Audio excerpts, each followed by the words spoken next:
areas. Now, does this box look familiar to anybody?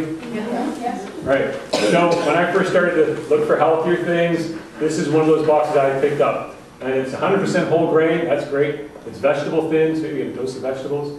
Zero trans fats, sensible solution.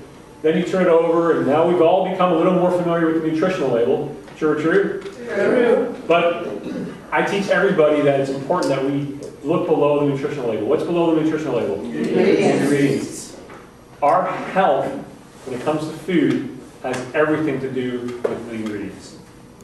Yes, this plays a big role. Yes, maybe the front and what it tells you, but it's got everything to do with these ingredients. And that's where the idea of additives and preservatives come in. There are so many different additives and preservatives that are causing us a whole lot of trouble that we have no idea we're ingesting as much as we are. For example, on this box alone, anybody ever heard of MSG? Yes. Monosodium glutamate.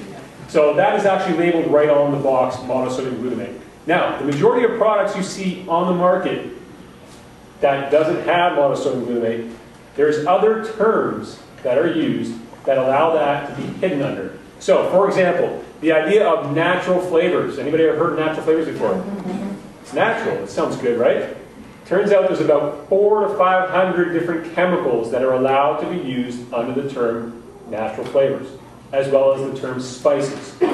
So, depending on how much of the ingredient is actually in the box determines whether it actually has to be labeled as, and the example is, monosodium glutamate. So because it's labeled on there, you know there's a lot of it. Otherwise, it would be under the term spices or natural flavors. Cool or cool? Does this make sense?